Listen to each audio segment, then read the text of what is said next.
I am certain that on this day my fellow Americans expect that on my induction into the presidency, I will address them with a candor and a decision which the present situation of our people impels.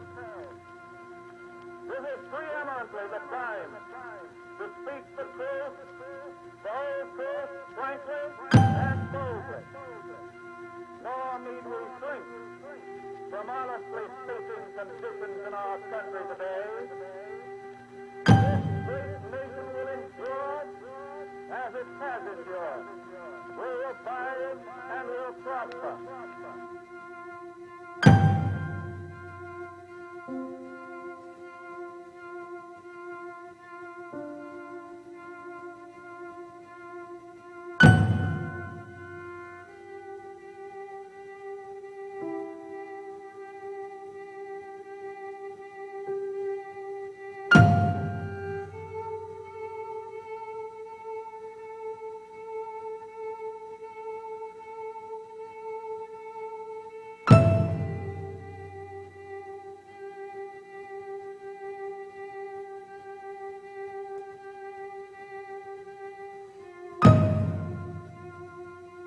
So first of all, let me assert my firm belief that the only thing we have to fear is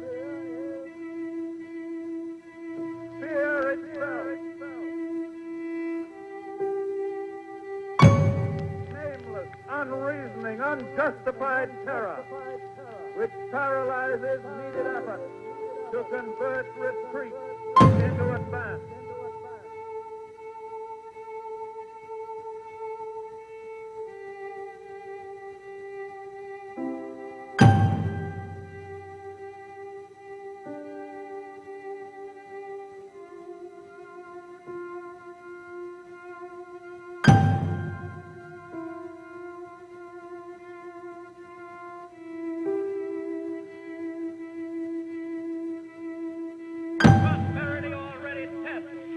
Persistence of our progressive purpose.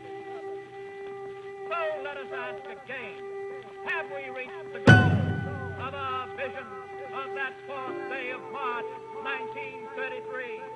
Have we found our happy valley? I see a great nation upon a great continent, blessed with a great wealth of national resources. Its 130 million people are at peace among themselves. They are making their country a good neighbor among the nations. I see a United States which can demonstrate that under democratic methods of government, national wealth can be translated into a spreading volume of human comfort hitherto unknown. And the lowest standard of living can be raised far above the level of mere subsistence.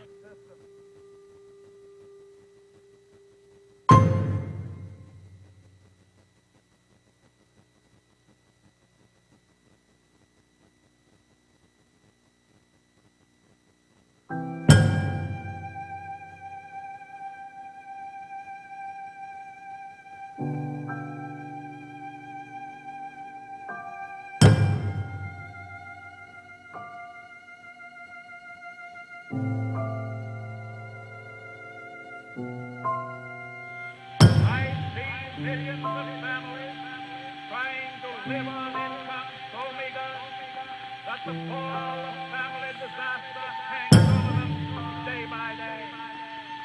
I see millions whose daily lives in city and on farm continue under conditions labeled indecent by a so-called polite society half a century ago. I see millions denied education, recreation, and the opportunity to better the lot of themselves and their children. I see millions lacking the means to buy the products of farm and factory, and by their poverty denying work and productiveness to many other millions.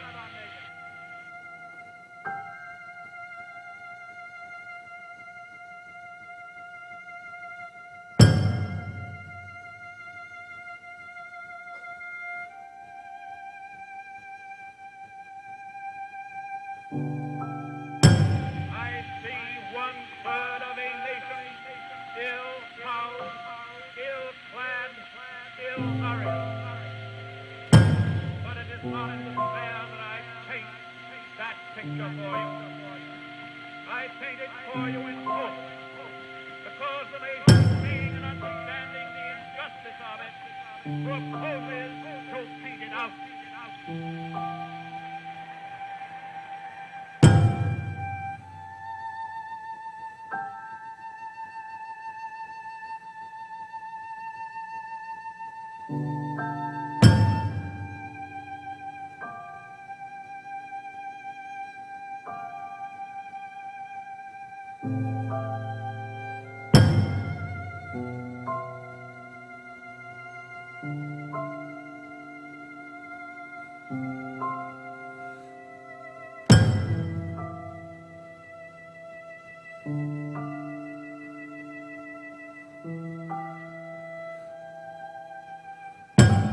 Standing in this same place a third of a century ago, Franklin Delano Roosevelt addressed the nation ravaged by depression, gripped in fear.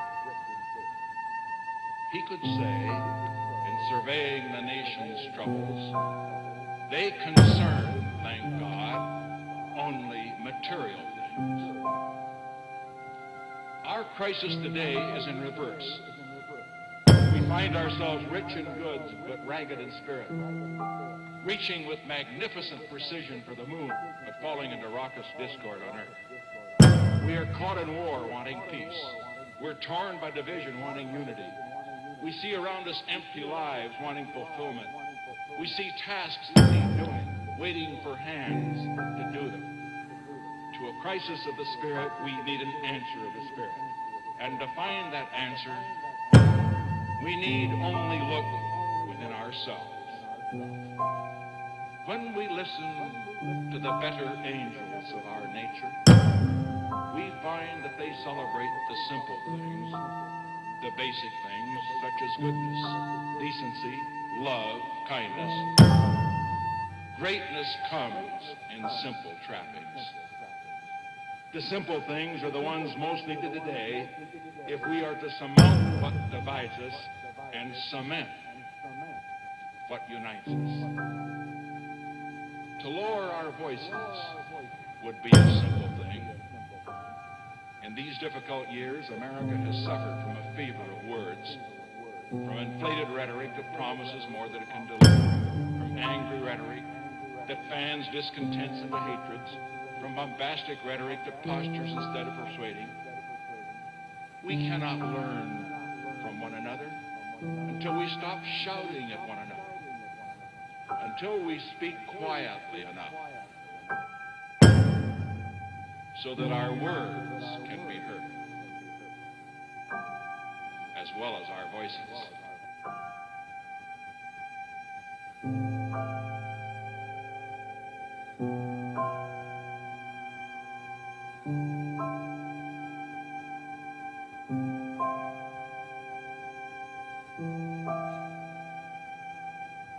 Thank you.